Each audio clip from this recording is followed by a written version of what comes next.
Hello, everyone. Thank you for joining our webinar today. My name is Courtney Beebe, and I'm the Vice President of Marketing here at Ezderm.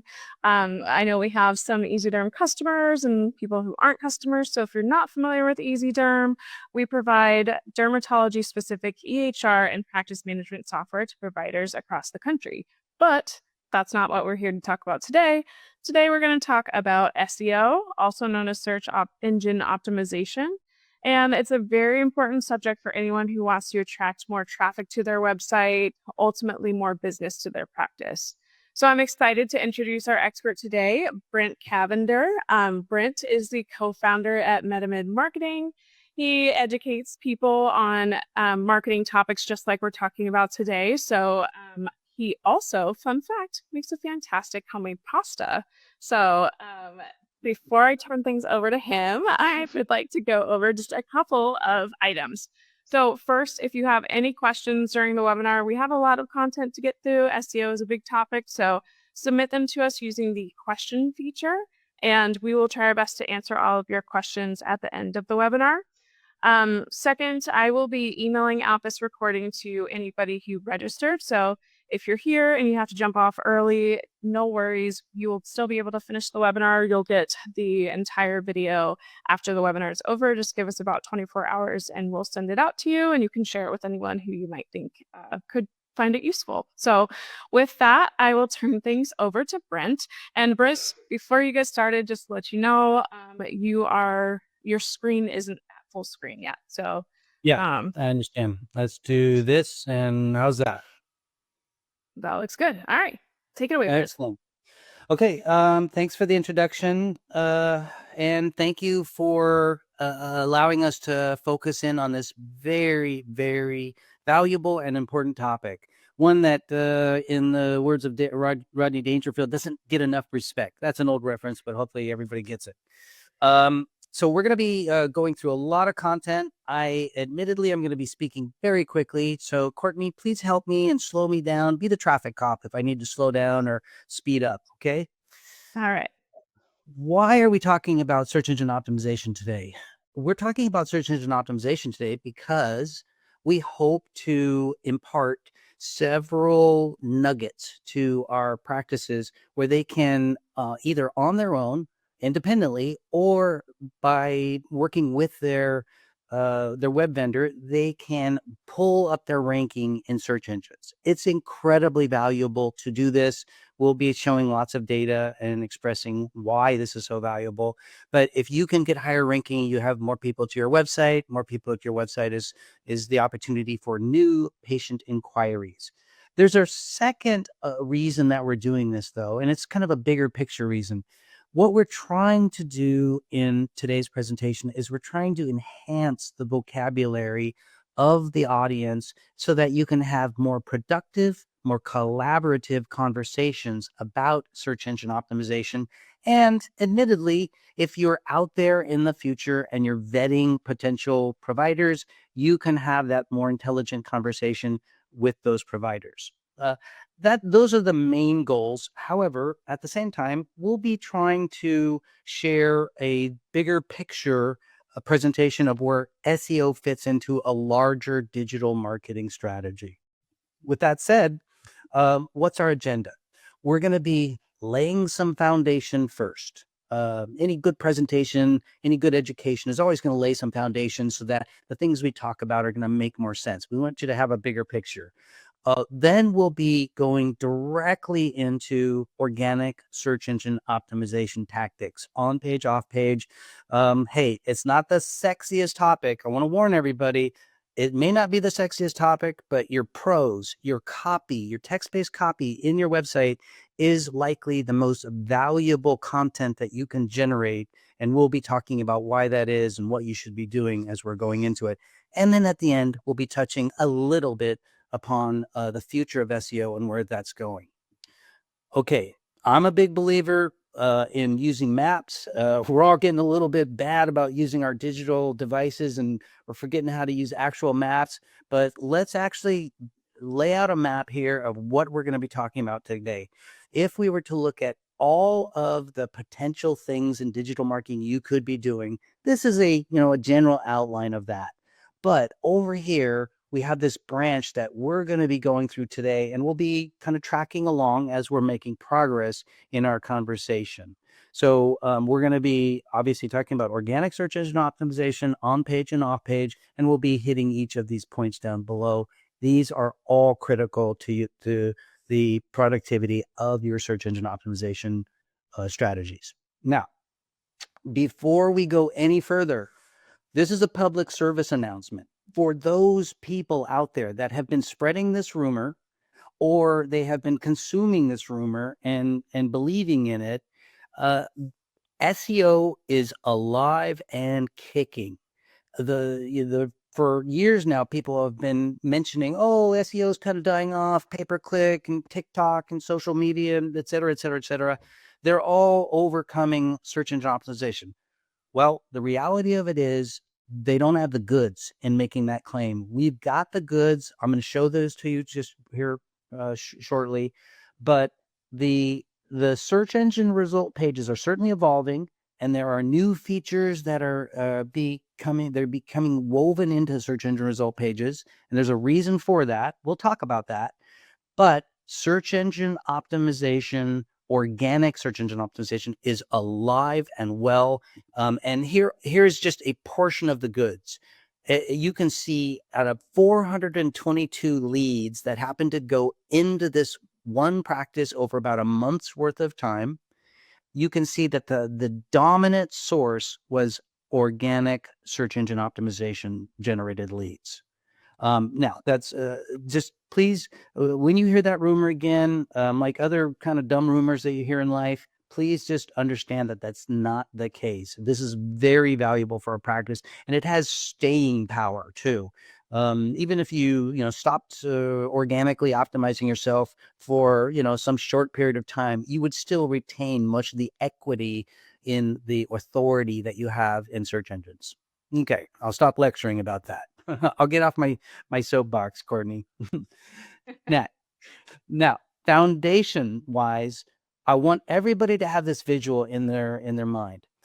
Yeah, sure. There's so many things you could do, an infinite number of things you could do: blogs, video, reviews, social media, and let's just say it. Some of them have real sex appeal. They're really attractive. They seem fun. What a fun idea that you could come up with one video in TikTok and you could become an overnight sensation on social media, and that's great. We're not trying to dissuade anybody from pursuing these other initiatives. But please be realistic. Becoming an overnight sensation in social media is not something that is easily achieved. And even if you were to be generating the attention on various channels, blogs, newsletters, and social media, hey, you've got to think, well, maybe the person's coming in for directions. Maybe they want to know if we have parking. Wouldn't they want to credential the doctors in the practice? Maybe they want to have a tour of the whole facility. And these are all these things that a website can provide. But at the end of the day, the website really provides validation. Speaking further about some foundational points, functionality versus form. Okay. We all want to look at something and go, God, I love that. I may not understand art, but I love that painting. And that's fine. That's all good. But you must understand that if you had only one of these two things to focus on, the functionality would be much more valuable. And it's just as simple as understanding this one point. If your website is gorgeous, but it doesn't have the SEO woven into it in order to attract more patients or any patients at all, or if it doesn't have the conversion to get patients off of the website and into the practice for actual patient treatments, then it is worth zero. You have got to think about the entire system, and that is about having functionality in your website. So, and we'll talk some more in a moment about that functionality, but you've got to have that functionality in your website. But hey, here's the good news. We do happen to be in an elective healthcare, aesthetically related field in cosmetic dermatology. And there's nobody saying you can't have both. You can have both. You can have a functional website that deploys all of the tactics that we're talking about so that you attract patients and you move them to be actual patients. Excuse me, you attract visitors that become patients. But you also can have that elegant custom designed website that has that wow factor and provides some enhancement of your brand. You can have both. Brent, I'm sorry. I know that we said we would get to questions at the end, but I do have a question as somebody in marketing who has worked with websites before and website vendors. How can you, I know that everybody is always wanting a beautiful website. How can you really vet a vendor to make sure that not only can they make a beautiful website for you, but make sure that they understand the fundamentals of SEO behind it? Because you're right, it could be a beautiful website, but if it doesn't have that foundation, it's not going to attract patients. So how can you tell that the vendor you're working with has both of those skill sets?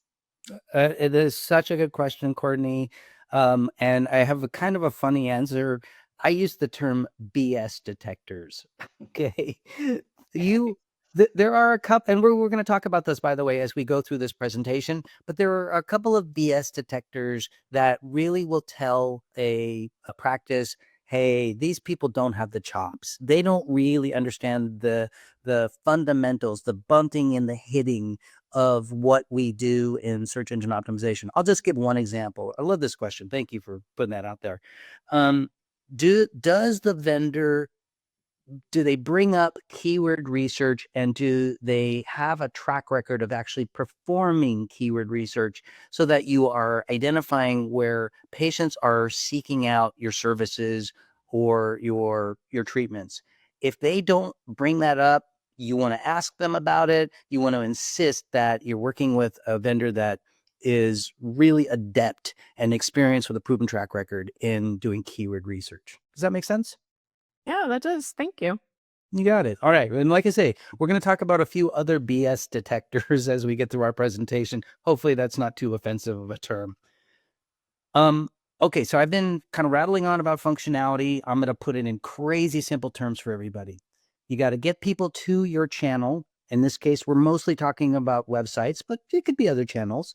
And that's, search engine optimization, pay-per-click marketing, social channels, that kind of thing. But that's not enough. You got to get more people to your channel, but you've also got to get them off of the channel and into your practice, physically into your practice. And or, these days you can have a virtual consults as well, but you've got to get them engaged with your practice, and that's conversion. But quite frankly, you will not be successful over the long haul if you're not monitoring and measuring your proof of performance. And we'll talk some more about that. But really, we're just trying to hone our strategy continually honing strategy, getting better and better. Because what we have, Courtney, and to our audience, is we have a patient journey. The patient, they initially are considering, hey, maybe I do need that particular treatment, whatever it is. And then they're thinking, okay, where can I find that treatment? Let me look at the different vendors of the different dermatologists I might visit locally. And as they do that, they're, then really start to get into action. They're making decisions. So we want to follow that journey so that we're enhancing where the patient is being attracted to the website, and enhancing those tactics where we're converting them from being website visitors to in-office consults and actual treatments. So we're trying to do two things. We're trying to enhance the channels, the sources, and the tactics that are productive. And if we're tracking, we know what is productive and what isn't. But at the same time, we're also trying to look out for roadblocks that we need to overcome, and removing those roadblocks from the patient getting all the way from awareness of a need to actual services in the practice, and ultimately to coming back to the practice. Hopefully that makes sense. Okay, I've mentioned a few times performance tracking. I am very quickly just going to give an overview of it. And this is another BS detector for us.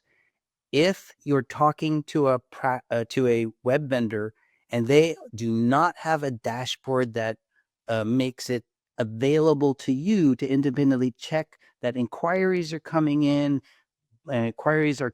by particular channels, sources, and details, then you should be concerned. Your vendor currently, or any future vendor you're talking to, they should be able to identify exactly what sources are generating leads and inquiries and consults and new patients. Now, this is the holy grail for Courtney. You'll appreciate this.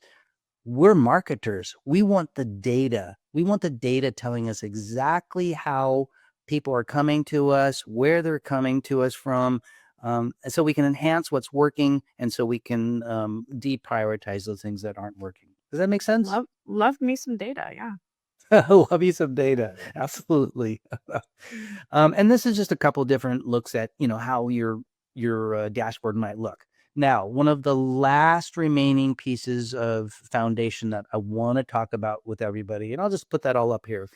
Look, I think mostly everybody here already knows this, but I just want to emphasize that this is a business. Search engines, their incentive is to make money. And here's how the whole game works, the equation. It's a bet. Essentially, search engines are using algorithms to read the content in in your website page. I want to emphasize the word page.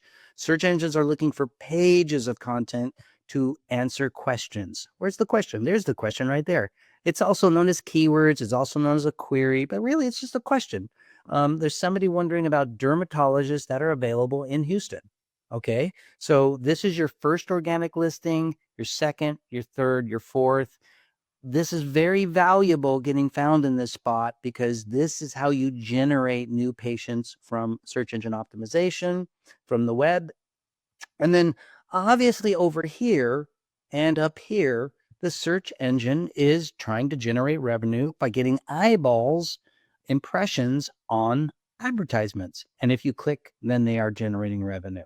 So one thing to understand, and we'll kind of be touching upon this through the conversation, is search engines are doing everything they can do over time to prevent people from getting off of this search engine result page, keeping them here so that they are being exposed to that advertising for longer periods of time. All right. Does that make sense, Courtney? Yeah, that makes sense to me. We actually, I know, sorry, I lied. Maybe we're not going to do questions at the end, but we have a good question that I think is applicable to this. Um, does using Google My Business Profile help with SEO, especially when it comes to local SEO? Love the question. And the answer is absolutely 100%. And we'll go deep into this topic at the very end, but it's how you get found in the local 3-pack or found with, some kind of a location on the map. So you get a pin on the map, you get into the 3-pack, and we'll talk about how you can do that later. But Google My Business is absolutely required for that. And quite frankly, if you don't already own your profile, you should be out there really grabbing onto it and making sure that you're in control of your own destiny. Now, I think this is the last foundational topic we're going to cover, but let's go through what keywords are. I'm going to guess that most of the audience already kind of knows what keywords are, but we're just going to talk about it in super, super simple terms. I like to say it's a marriage. It's a marriage between contextual terms, could be the conditions, acne, could be branded names like Botox or other branded names. It could be a medical discipline, something like dermatology, dermatologist. And then also it is a geographical term. In this case, I'm trying to say normally it's the largest, closest metro name. New York City, Denver, Miami, San Francisco. But sometimes it's the name of the state. Could be New Jersey, it could be Rhode Island or Maine, or it could be Orange County, or it could be a nuanced description of a geography, something like Bay Area.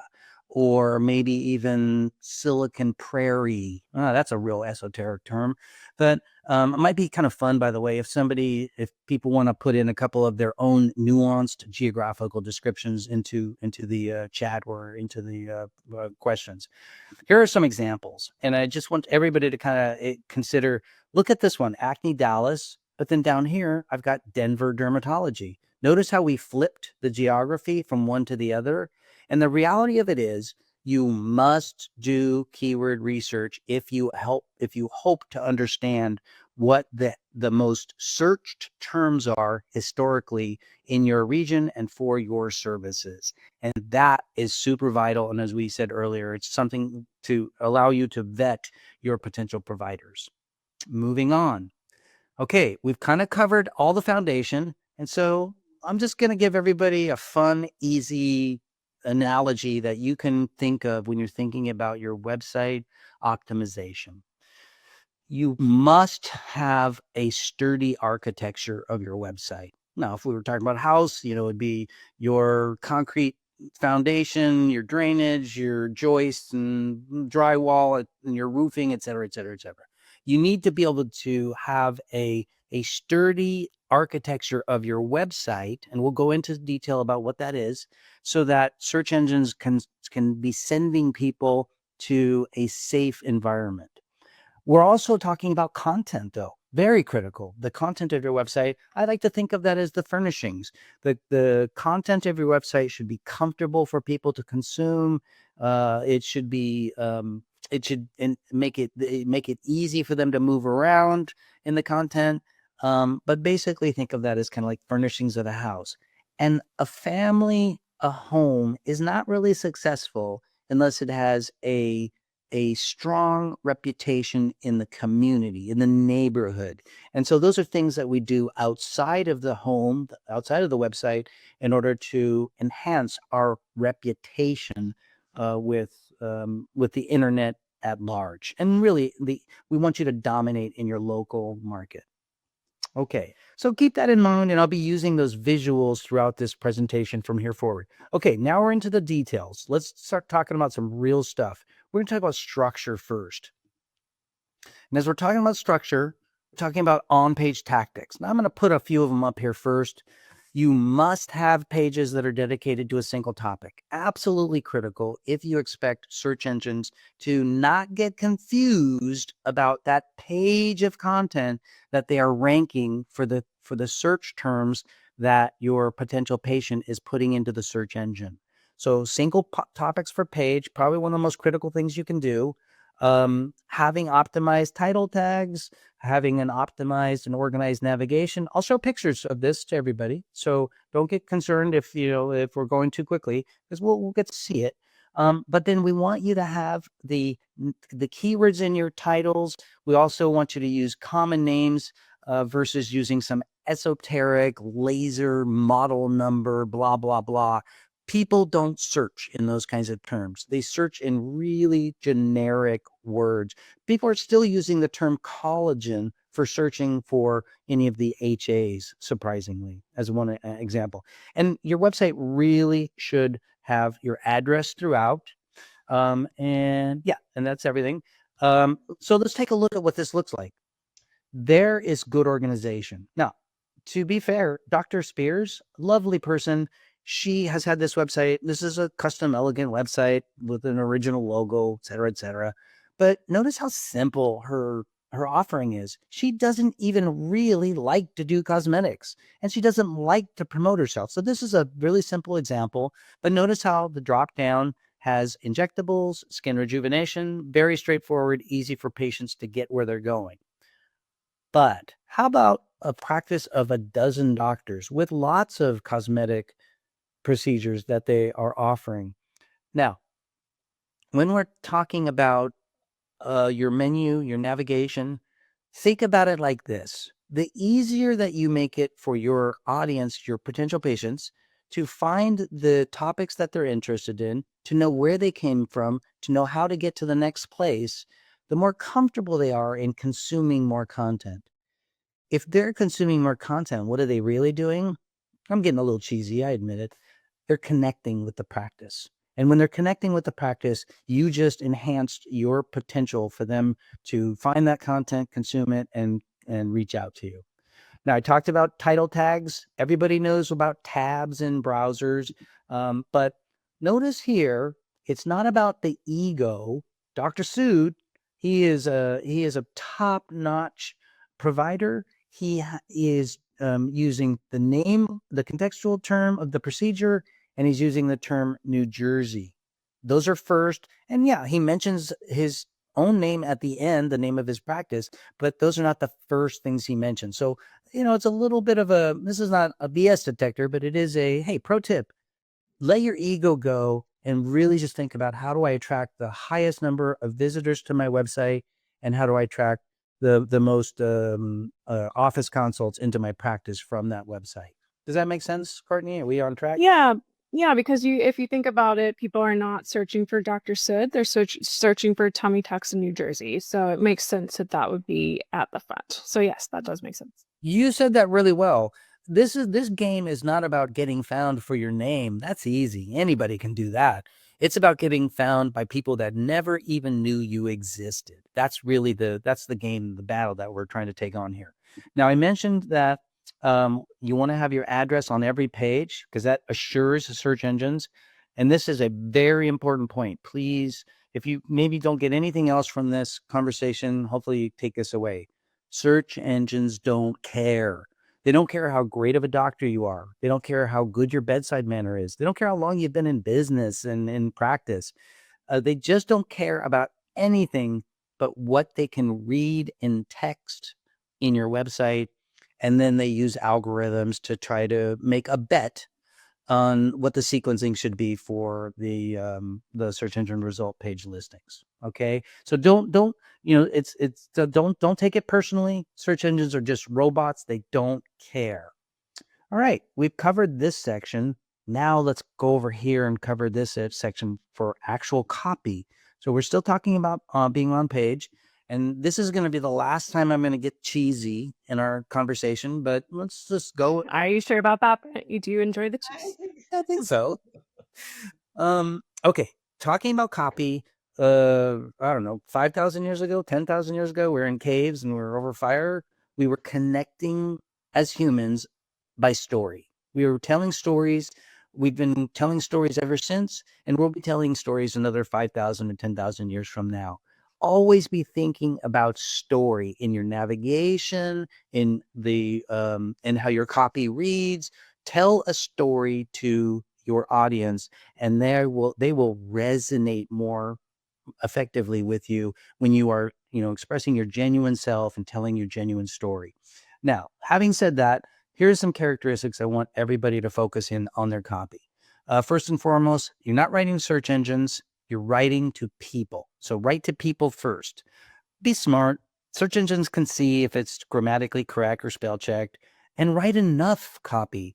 Look, for the least important pages of your website, you should have at least 250, 300 words per page. But generally, we want to have anywhere from 450 up to 700 or 800. And in some instances, you're in a metro area, super competitive. It's a super competitive treatment like Botox would be, for example. You want to have an abundant number of words per page talking about Botox that is well written, so that you can dominate over your local competitors. And that's really our goal here, is to help our practices dominate in local search results. Be smart about it. Use roadmaps and white space and imagery in your content in order to help people move along. But also have the keywords at the right density. Now, I know the question, so let me anticipate it. How many keywords should you use? Well, it depends. If you've got, 1,500 words of content, well, you probably want to put your primary keywords or your secondary keywords or your tertiary keywords. You really should have all three of those. You might want to put them in, 10 times across 1,500 pages or 1,500 words per page. But if you only have 450 words per page, really 2, 3, maximum 4 instances is enough. Don't overstuff keywords into your content. Not only will you look silly and people will read your content. They'll have a grimace, but you will also you will threaten your practices losing your placement in search engines, because search engines will see that it's overly optimized, and you can get into trouble if you're overdoing that, especially if you're trying to do sneaky things like put it into the image and put it the same Putting white colors. text in the background. Yeah. Exactly. I've heard a lot of those. Don't do that stuff. You're gonna the cost, the jeopardy that you put yourself in is just not worth the advantage of it. And then write your copy so that it is centric to patients. That's your audience, not to doctors. And absolutely, maybe the most important thing on the page, make it absolutely 100% unique. We'll talk about the AI in a moment, but don't write your copy directly from AI. Write it with human beings. Quick question, Brent. Is there a limit to how many words you should keep? Like 450 to 2000? Is there an instance where there's too many words? Yeah, there could be. And it really becomes, we'll talk about this in a moment, but it really becomes more of a, you can turn people away when they feel like, hey, I didn't sign up to read a novel here. But there are tricks and tactics that we can use, like using pleats, where you click a plus button and it opens up more content that gets recognized by search engines, but isn't intimidating the readers. So there's lots of little tricks and tactics that we can deploy in order to address that. Okay. All right, thank Yeah. Looking at it, so I'm going to start speeding up a little bit here just to try to get through all this. Um, just looking at a page of content, you'll notice there's your header, and then notice the term NJ. I would never have known to use NJ for the keyword term, but the search engine, the keyword research knew that we should use NJ. That's how that got chosen. But see how we're using, blocks and white space and in this case, custom graphics to keep people engaged. It's very valuable, and it even has some retroactive effect on search engine optimization, because the search engines can see, excuse me, that your website page is resonating with people. And here are some roadmaps telling where you're going. Now, this is kind of a fun topic. I want everybody to imagine a spectrum. On this end of the spectrum, lots of content, lots of keywords, very dense, clinically correct copy and prose.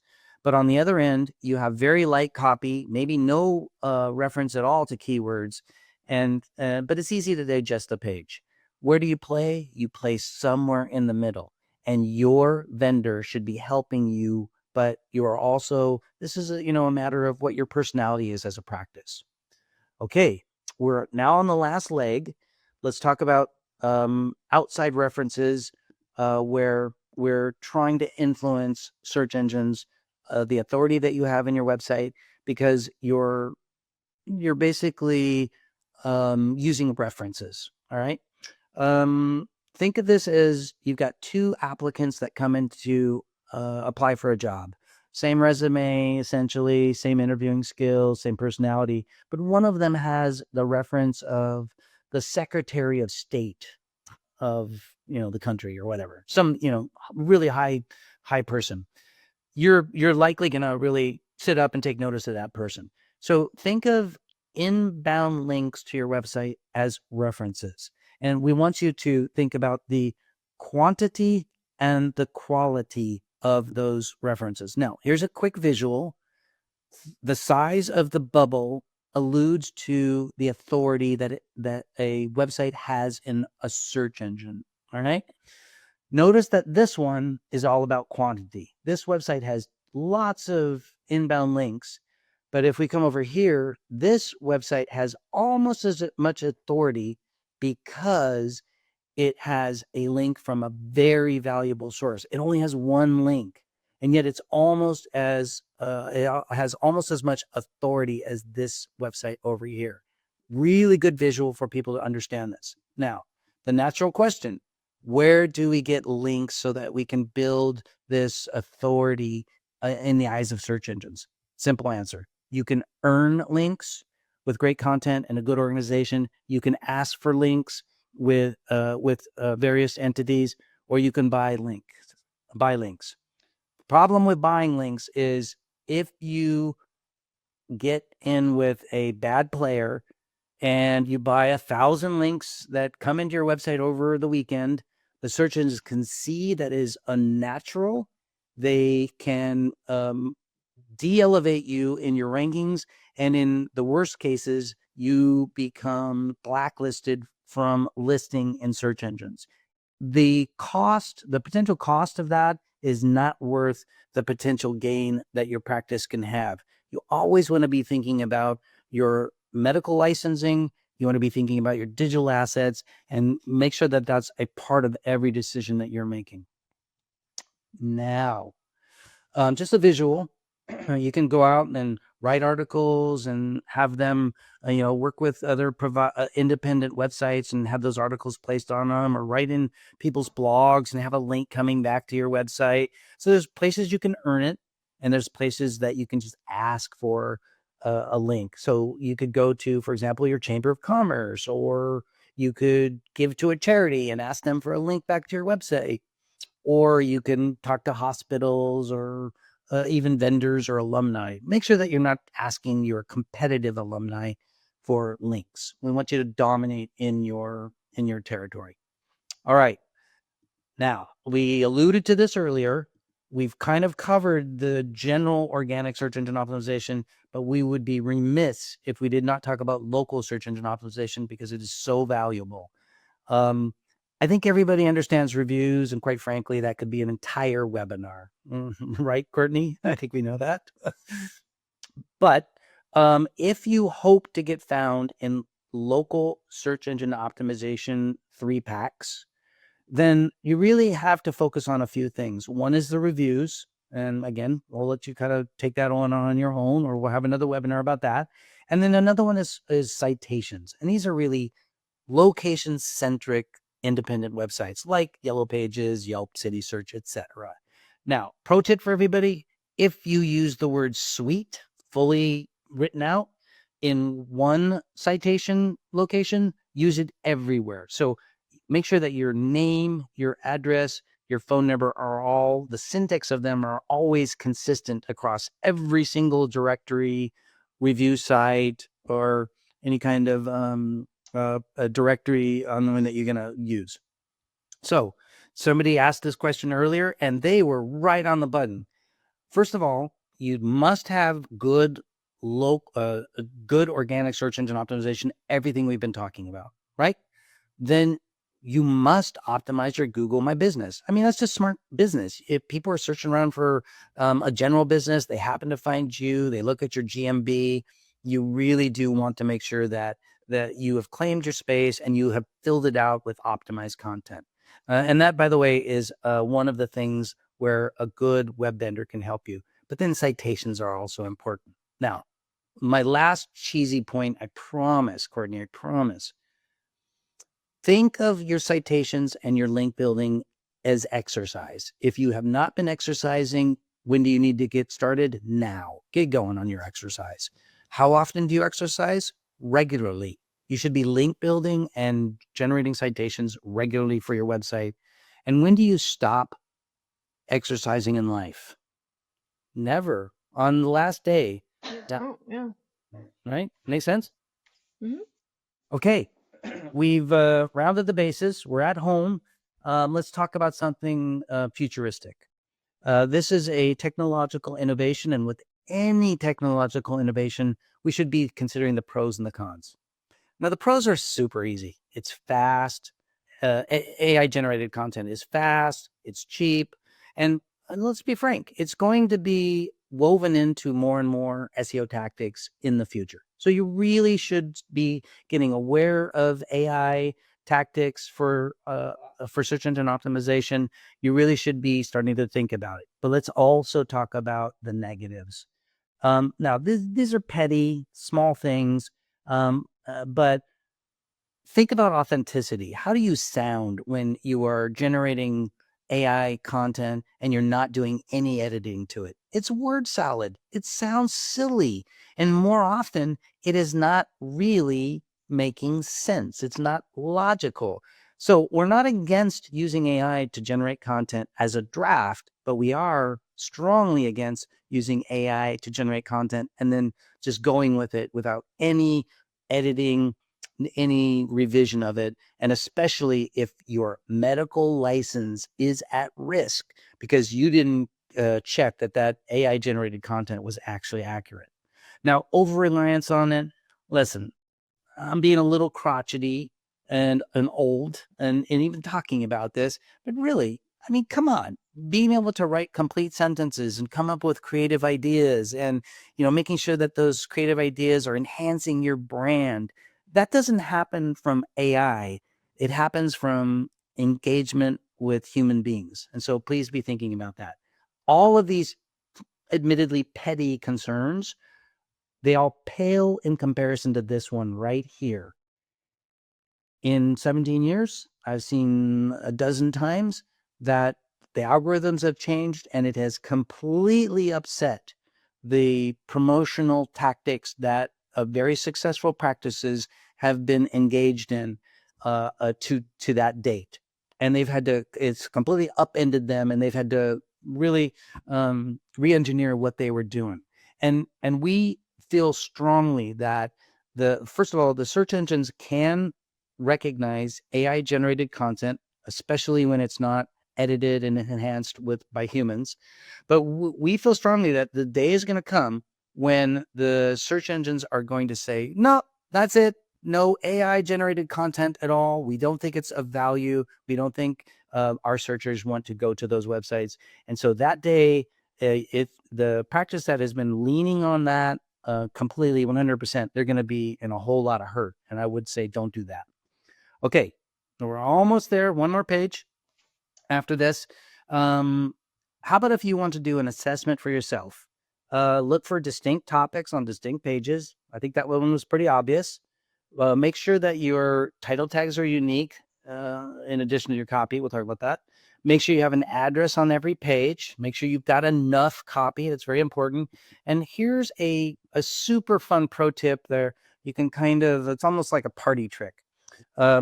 What you can do is you can take a snippet of copy, put that snippet of copy inside quotation marks in a search engine or a URL field, and you will find that unique copy will in the search engine will take you to only one website in the entire world with that unique set of words and phrases. And so that's a way that you can say, oh, okay, that's unique copy. So check your own copy. By the way, if you're doing a great job and like this practice has been, they've been optimizing for 8 or 10 years or something with us now, you'll also get fined in some of these new technological innovations. All right.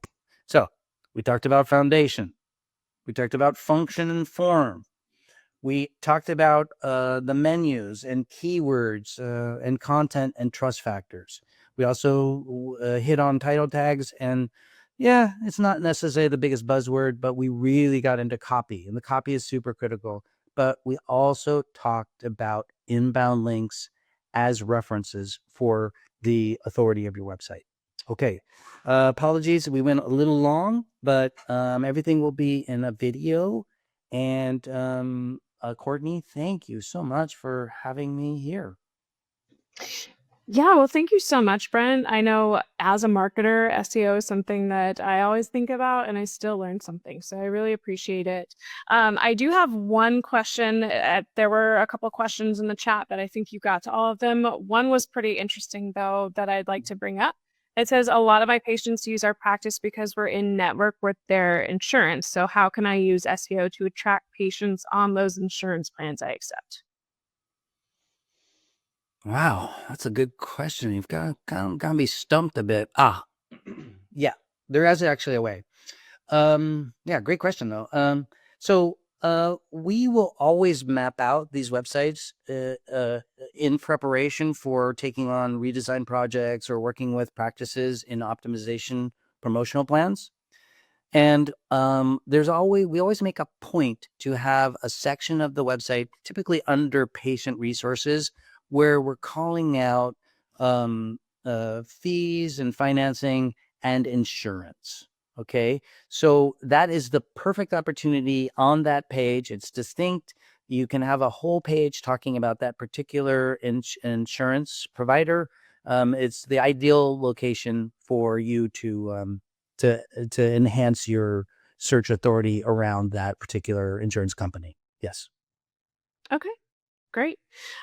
We have one more question that just came in. So, how do I know if my current SEO agency is doing enough work? How long does it take for proper SEO to work to make a difference on your page's traffic?